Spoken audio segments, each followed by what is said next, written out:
All right, Elite Code 3, let's do a PSA preferred 20-day order. These shipped off October 27th. Declared value under 500. Lots of classic quarterbacks.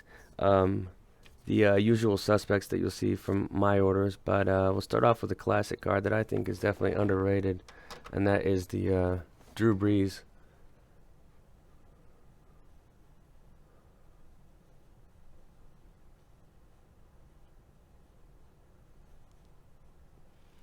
That's the SP Authentic out of 800. You know, when you take into consideration that the Brady's out of 1250, this has a patch. It's Breeze. Of course, he doesn't have 7 Super Bowls, but he's a top 5 QB all time, in my opinion. Just a great card. I think I sold a PSA 8 one color last week, and it went for like $300, which is just a joke. Here's another one. So it's similar patch. The nice 3-color swatches are the ones I always went for. There's a chance that these were Beckett 9 snap outs or Beckett 9.5 min gem snap outs, but a couple 9s to start off. Let's go into the Future Watch Moss. You know, I've talked about this. I've been sending this card in since 2010, and I've never gotten a 10 on it. And it's not to say that I deserved a 10, but it's definitely hard to believe. And I don't think this copy should have been a 10. I think I had it rated at a 9, so it's a fair grade. It's tough to get a 10 on this card, the Future Watch, and that's why you see such a huge premium on the Future Watch Manning and Moss, just because they're impossible to get. 70-30. I mean, this is rough centering for a 9, but they are pretty lenient with 2005 Topps Chrome, because most of the Topps Chrome 2005s are pretty off centered. But this card's kind of trickled up. I was picking these up raw for like 100 to 250 for a while, but I think they're a lot more now. But the Rodgers flagship Topps Chrome rookie and a PSA 9, that's a cool one.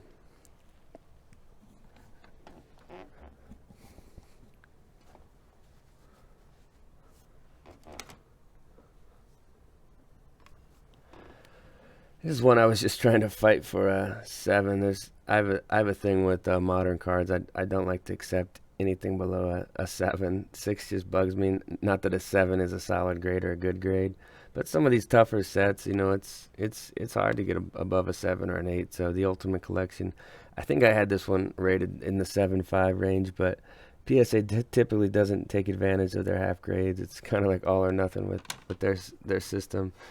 Spectrum, this was most likely like a Beckett 9 snap out, and if you compare the value, I think a PSA 8 is pretty in par with a BGS 9 at this point. So to me, since I don't collect Beckett and I was going to keep the card, it just made sense to send it to PSA and try for an 8 or an 8.5, and it got an 8. So this is the SPX Spectrum 25. I think there's 2 of this card in this order, but it's thicker card stock. So here's an 8 on it. You got the purple and the white, so I definitely like this one more than the last one I just showed.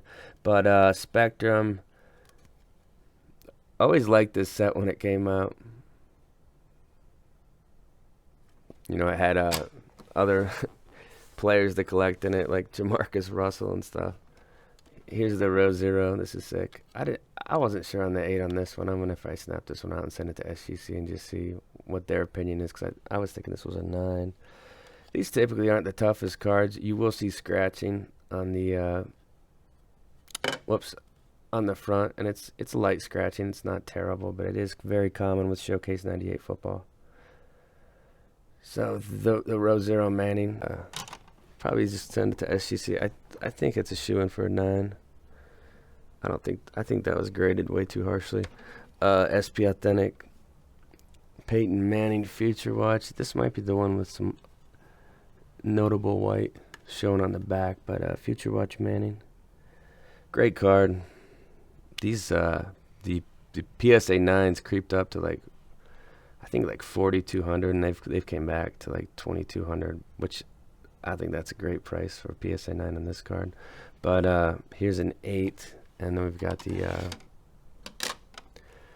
same card, just a cleaner example. I had these graded, one in 8.5 and one in 9, so that the 8.5 we just saw must have been the 8 we just saw must have been the one I thought was an 8.5, and this is the one I thought was a 9. It's got a clean back. I mean, everything looks great.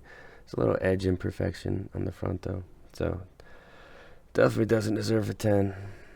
But great copy. The Exquisite jersey numbers. This is a card you won't see too often. It's actually printed to his jersey number. So out of 28, this was a Beckett 8.5, I think. Now, what's the value difference? PSA 7 to Beckett 8.5. It's probably close, you know.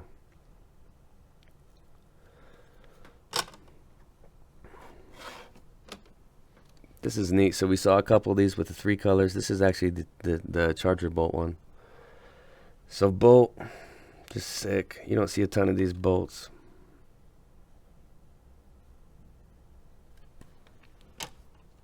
It's another Breeze. This is one of the bigger cards in the order in terms of value. It's got a scuff across the front. Hold on.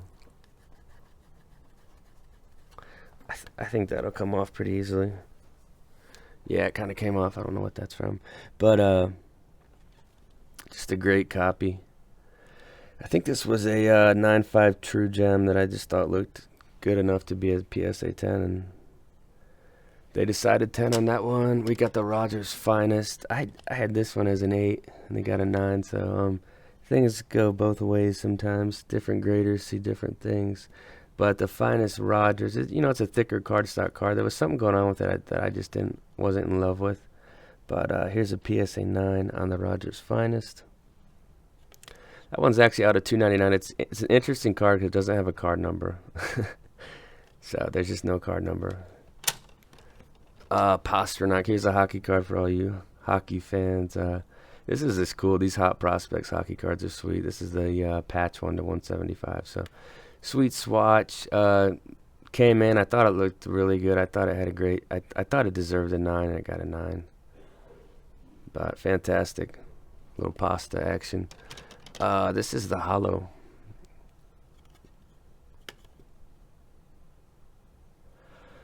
That one's centered up. It didn't really have any scratching, so I was pretty sure it would get a 10.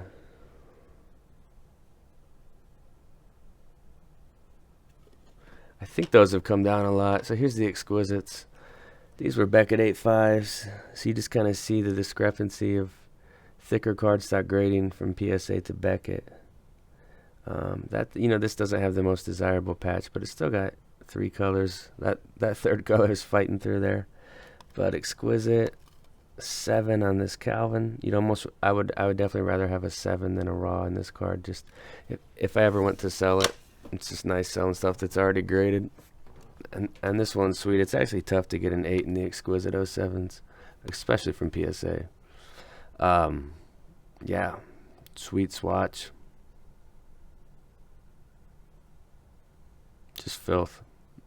You don't see many of these sell anymore either.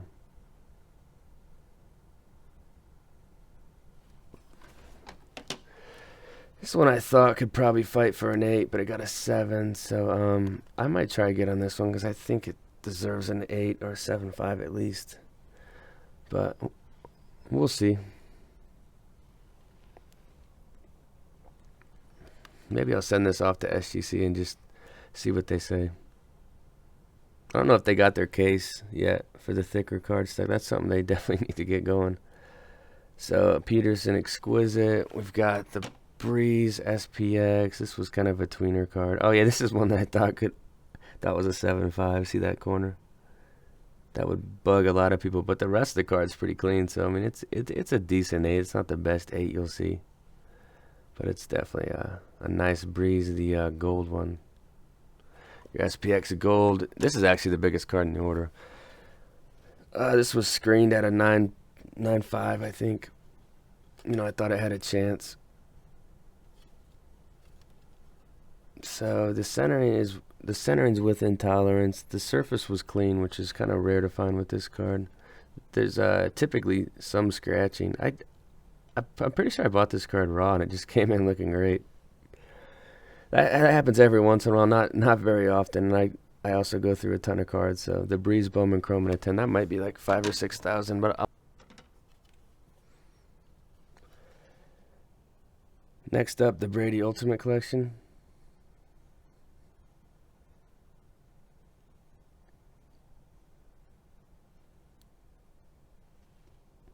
So there's a parallel one that's just kind of shiny and more sparkly. Then there's also the Ultimate 100. which I actually pulled that in a pack back in 2000, if you can believe it. I think when I pulled it, it was worth about $5.